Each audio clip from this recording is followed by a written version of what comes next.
என்னம்மா சொல்கிற அப்படின்னு வீட்டுக்கு வந்த தங்கமயிலுக்கு விஷயத்தை தெரிவிக்கிற பாக்கியம் எதனால் அதிர்ச்சி ஆகிற தங்கமயில் தங்கமயில் எடுக்கிற முடிவு அந்த சுடர் கொடுக்குற அதிர்ச்சின்னு எல்லாமே எங்கள் பாக்கியத்துக்கும் மாணிக்கத்துக்கும் பெரிய ஒரு இடியாக தான் இருக்க. தங்கமயில் கிட்ட விஷயத்த சொன்னதுமே, அம்மா நீ சொல்கிறது எனக்கு கொஞ்சம் கூட புரியலை அப்படின்னு சொல்ல, என்னடி இதுக்கு மேலே சொல்கிற, நீயும் வாழா வெட்டியாக இந்த வீட்டில் வந்து வாழாமல் இருக்க, அப்புறம் உன் தங்கச்சி சுடரை வேறு யார் தான் கல்யாணம் பண்ணிப்பா, ஒத்த பைசா செலவு இல்லாமல் எவனும் கட்டிட்டு போகிறதுக்கு நம்ம வீடு தேடி வர போகிறதும் இல்லை. எங்களை பற்றியும் உன் அப்பனை பற்றியும் உன்னை பற்றியும் தெரிஞ்சுக்கிட்டு இனி எவனும் இந்த வீட்டுக்கு சுடரை கல்யாணம் பண்ணிக்கிறேன்னு வந்து நிற்க போகிறதும் இல்லை. உன் தங்கச்சி என்ன கல்யாணம் பண்ணிக்கிறதுக்கு க்யூவில் என்ன நிறைய மாப்பிள்ளைங்க நிற்கிறாங்களா என்ன? இல்லைல்ல, கிடைக்கிற சம்மதத்தை நம்ம எப்படியாவது ஏற்றுக்கிட்டு அவளை கல்யாணம் பண்ணி வைக்க நம்ம முயற்சி பண்ணணும். அதான் நானும் அப்பாவும் சரின்னு சொல்லிட்டோம் அப்படின்னு அங்கே தங்கமயில் அம்மா பாக்கியம் சொல்லும்போது தங்கமயிலுக்கு இதை கேட்டு கோவம் அதிகமாக வருது. அதை சுடரும் பார்த்துக்கிட்டு தான் நிற்கிறாங்க. நீ யாரை கேட்டு இந்த முடிவெடுத்த? எனக்கு இந்த கல்யாணத்தில் துளி கூட விருப்பம் இல்லை அப்படின்னு சொல்லும்போது, உங்க அடிச்சனா பார்த்துக்கோ, சொன்னதை கேட்டு ஒழுங்கு மரியாதையா அந்த குமாரை கல்யாணம் பண்ணிக்கிட்டு அவன் வீட்டில் போயிட்டு அவன் கூட குடும்பம் நடத்தி வாழ்கிறதுக்கான வழியை பாரு அப்படின்னு சொல்லிட்டு அங்கே அடிக்க கையை வாங்குறாங்க. போதும் நிறுத்துமா அப்படின்னு அங்கே தங்கமயில் கோவமாகவே அம்மாவை திட்டவும் செய்கிறாங்க. நீ என்னதான் நினச்சிட்டு இருக்கோம் மனசில் சொல்லு, நீ உன் மனசில் என்னதான் நினச்சிட்ருக்க? உன்னை பொறுத்த வரைக்கும் பணம் எங்கேருந்து வந்தாலும் சரி, எப்படியாவது எங்கள் 2 பேரையும் எங்கள் வீட்டை விட்டு தொலைச்சி விட்டா சரி, இதானே உன்னுடைய எண்ணம்? பெத்த அம்மா அப்பா வந்தால் அப்படிலாம் யோசிப்பீங்களா? உண்மையிலே நீங்கள் தான் எங்கள் 2 பேரையும் பெற்றீங்களான்னு எங்களுக்கு சந்தேகமாகவே இருக்கு. முதல்ல பொய்யெல்லாம் சொல்லி என்னென்ன பொய்யெல்லாம் சொல்லக்கூடாதோ எல்லாத்தையும் சொல்லி என்னுடைய வாழ்க்கையை ஒன்றுமே இல்லாமல் பண்ணினேன். திரும்ப திரும்ப திரும்ப திரும்ப அவங்களே வந்துட்டு என்னை ஏற்றுக்கிட்டு அழைச்சிட்டு போகிறதா இருந்தாலும் கூட அதையும் பண்ண விடாமல் செஞ்சது நீயும் இதோ நிற்கிறாரு இவரும் மட்டும்தான். இப்போ அடுத்ததான் சுடர் வாழ்க்கையில் நீங்கள் உங்கள் விளையாட்ட ஆரம்பிச்சிட்டிங்களா? போதுமா, போதும். என் வாழ்க்கையில் நீங்கள் விளையாடின வரைக்கும் போதும். அதை நான் பார்த்ததும் போதும். அதுக்காக சுடர் வாழ்க்கையில் நீங்கள் விளையாடுவீங்க, அதை நான் வேடிக்கை பார்த்துட்டு இருப்பேன்னு மட்டும் நினைக்காதீங்க. நீங்கள் நினச்சது மட்டும் நடக்கவே நடக்காது. ஆமாம், கொஞ்சம் கூட உறவு முறைக்கு சரியே இல்லாத ஒருத்தனை எப்படி சுடருக்கு கல்யாணம் பண்ணி வைக்க நினைப்பீங்க? ஏற்கனவே கல்யாணத்தன்னைக்கு என்னை கடத்தணும்னு நினச்சவன் அதுக்கு பதிலாக ராஜியையும் மீனாவையும் கடத்திட்டு போனதுனால தான் இந்த கல்யாணமே நடந்துச்சு. அது போக அரசியை கல்யாணத்துலேருந்து கடத்திட்டு போயிட்டு அவன் பண்ண வேலை உனக்கும் தெரியும்ல.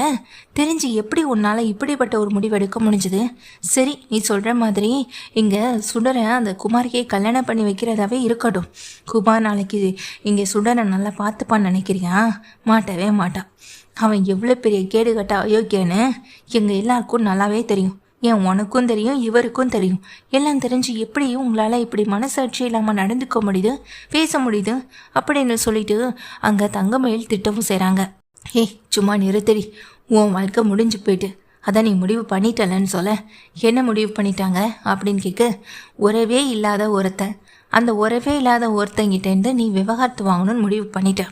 உன்னுடைய வாழ்க்கையில் நாங்கள் முடிவெடுக்கக்கூடாதுன்னு சொல்லிட்டேன். அதுபோல் சுடர் வாழ்க்கையில் ஒரு அப்பாவா அம்மாவா நாங்கள் தான் எந்த முடிவாக இருந்தாலும் எடுப்போம் அப்படின்னு சொல்லும்போது அது எப்போதுமே நடக்காதுன்னு எங்கள் தங்கமேல் சொல்கிறாங்க. சுடர் என்னோட தங்கச்சி, அவள் வாழ்க்கை மேலே எனக்கு நிறைய அக்கறை இருக்குது. இப்படிப்பட்ட கேடுகட்ட ஒரு அயோக்கியனுக்கு என் தங்கச்சியை கல்யாணம் பண்ணி கொடுக்க நான் சம்மதிக்கவே மாட்டேன். அது நீங்கள் கனவுல நினச்சா கூட நடக்காது அப்படின்னு சொல்ல, அவ்வளோ பெரிய இவ்வளோ நீ இந்த வீட்டிலேன்ட்டு உன்னோட செலவையும் குழந்தையோடைய செலவையும் மட்டும்தான் உன்னால் பார்த்துக்க முடியும். அப்படி இருக்கும்போது உன் தங்கச்சி சுடரை இதை விட ஒரு நல்ல இடத்துல உன்னால் கல்யாணம் பண்ணி கொடுக்க முடியுமா என்னன்னு சொல்லி கேட்குறாங்க. அதுக்கு சுடருமே, அக்கா சொல்கிறதுல என்னம்மா தப்பு இருக்குது? எனக்குமே இந்த கல்யாணத்தில் விருப்பம் இல்லை. அரசியை கல்யாணத்தன்னைக்கு கடத்திட்டு ஓடி போனவன், சொந்த பெரியப்பான் கூட பார்க்காம கொலை பண்ண முயற்சி பண்ணவன், இப்படிப்பட்ட கேடுகட்ட அயோக்கியனுக்கு என்னை கட்டி வைக்க நினைக்கிறீங்க. உண்மையிலேயே நீ தான் என்னை பெத்தியான சந்தேகம் அக்கா சொல்கிற மாதிரி எனக்கும் இருக்குன்னு இங்கே சுடரும் சொல்கிறாங்க. வாயை அடிச்சு பல்ல உடைச்சிரும், ஒழுங்காக உள்ள போயிடுன்னு சொல்லி அவங்க அம்மா பாக்கியம் திட்டும் போது அதுக்கு சுடரும் அங்கே தங்கமயிலும் ஒரு முடிவை தான் எடுக்கிறாங்க. நீ என்ன நினச்சாலும் இந்த வீட்டில் நடக்கவே நடக்காதம்மா. அதையும் மீறி நீ சுடர் வாழ்க்கையில் அந்த குமாரை கொண்டு வந்து நிறுத்தணும், குமாருக்கு கல்யாணம் பண்ணி வைக்கணும்னு நினச்சனா, இப்போ எனக்கும் அவருக்கும் உறவே இல்லைன்னு சொல்லிட்டு இருக்கல, அந்த உறவுக்கு சாட்சியாக தானே அந்த குழந்தைய வயிற்றில் வளருது. அப்போ இந்த குழந்தை அந்த வீட்டு வாரிசு தானே. அது இல்லைன்னு நீயோ நானோ இந்த உலகமோ யாருமே மறக்க முடியாது. முடியாதே. அப்படி பார்க்கும்போது இந்த குழந்தை அந்த குடும்பத்தோட தொடர்புடையதாக இருக்கும்போது அப்புறம் எப்படி குமார அரசி கல்யாணம் பண்ணிக்க முடியும்? குமார அரசிக்கு அண்ணன் முறை வேணும். கொஞ்சமாவது யோசிச்சு தான் பேசுகிறீங்க. இப்படி கேடு கட்ட வேலை செய்கிறதுக்கு நீங்கள்லாம் அப்படின்னு சொல்ல, என்னடி சொல்ல வர? எங்களை சாங்க சொல்கிறேன்னு கேட்க, நீங்கள் செத்தாலும் நாங்கள் கவலைப்படவே மாட்டோன்னு அங்கே சுடரும் சொல்கிறாங்க. ஆமாம், பணத்துக்காக பெத்த பொண்ணுங்களே விற்கணுன்ற ஒரு நிலைமையை நீ ஏற்படுத்தணும்னு நினச்சப்போ இதுக்கு மேலே இதில் பேசுகிறதுக்கு என்ன இருக்குது சொல்ல பார்க்கலாம். பணத்துக்காக நீ என்ன வேணாலும் செய்வோமா? இப்படிப்பட்ட ஒரு இடத்துல உனக்காக நாங்கள் கவலைப்படுற இடத்துல இல்லை. நீயோ அப்பாவோ என்ன செஞ்சிட்டாலும் எங்களுக்கு கவலையும் இல்லை அப்படின்னு சுடரும் சொல்ல, என்னங்க பார்த்தீங்களா, நாம் பெத்த பிள்ளைங்களாங்க இதுங்க, ரெண்டு எப்படி பேசுது பாருங்க அப்படின்னு அங்கே பாக்கியமும் சொல்கிறாங்க, மாணிக்கமும் பார்க்குறாங்க. தங்கமணி ரெண்டு பேரையும் எச்சரித்து ஒரு விஷயத்த தான் சொல்கிறாங்க, அதையும் மீறி எங்களை கல்யாணத்தை பண்ணி வைக்கணும்னு நினச்சேன்னா வச்சுக்கோயம்மா, அப்புறம் இந்த கல்யாணத்தில் விருப்பம் இல்லாத ஒரு கல்யாணத்தை நீ நடத்தணும்னு முயற்சி பண்ணுற. ஏற்கனவே என் வாழ்க்கையும் அப்படி தான் நீ பண்ணின, இப்போ தங்கச்சி வாழ்க்கையும் பண்ணுறதுக்கு நீ தான் இப்போ குழி தோண்டிக்கிட்டு இருக்கன்னு சொல்லி போலீஸ் ஸ்டேஷனில் அம்மா அப்பான்னு கூட பார்க்காம நான் கம்ப்ளைண்ட் பண்ணிவிடுவேன்னு அங்கே தங்கமேல் மிரட்ட அந்தளவுக்கு ஆகிப்போச்சா? உங்களை பெற்று வளர்த்து படிக்க வச்ச பாவத்துக்கு அப்படின்னு சொல்ல, பெத்த வளர்த்தேன்னு சொல்லு, படிக்க வச்சேன்னு மட்டும் சொல்லாதம்மா அப்படின்னு சொல்கிறாங்க. ஏன்னா நீ அதையுமே சரியாக பண்ணலையே. இந்த வீட்டில் நீ பண்ண எல்லாத்துக்கும் நாங்கள் தான் தண்டனை அனுபவிச்சிட்ருக்கோம். இனியும் நாங்கள் தான் தண்டனையை அனுபவிக்கணும் போல். சுடரு, இவங்க சொல்கிறாங்க, இவங்க மிரட்டுறாங்கன்னு பயந்து இவங்களுக்கு கீழே எதையும் செய்யணும்னு நினைக்காது.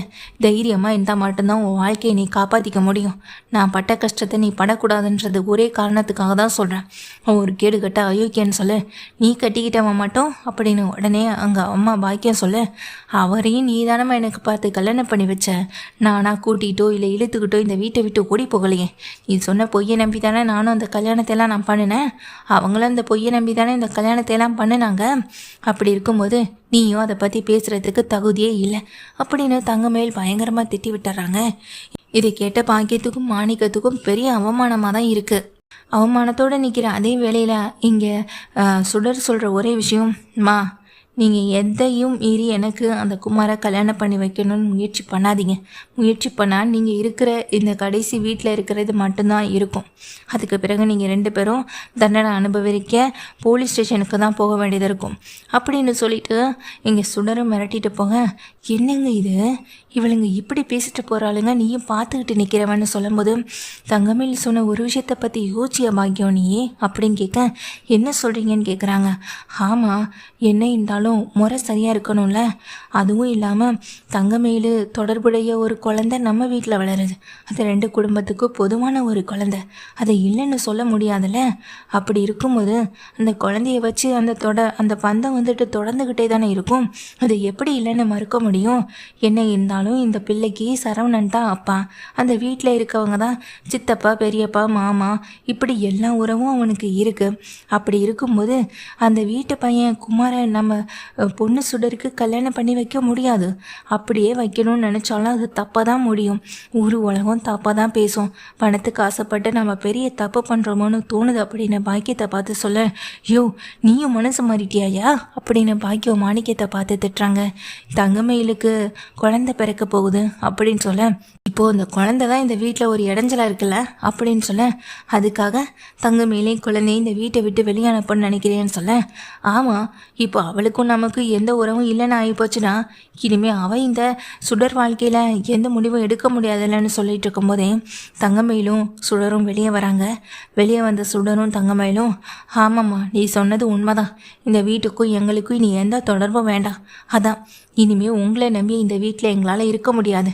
நீ என்ன வேணாலும் செய்யக்கூடிய போல. அதனால தான் நான் சுடரை கூட்டிகிட்டு இந்த வீட்டை விட்டு வெளியே போகலான்னு முடிவெடுத்துட்டேன்னு சொல்லிடுறாங்க.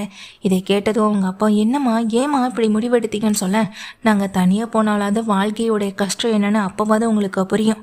அப்போவாது பிள்ளைங்களுடைய அருமை புரியுதான்னு பார்க்கலாம். நீ வா சுடருன்னு சுடரை கூட்டிகிட்டு அங்கேருந்து கிளம்பிடுறாங்க தங்கமயிலும். இதனால் வீட்டில் பாக்கியமும் மாணிக்கமும் பெரிய அதிர்ச்சியோடு நிற்கிறாங்க.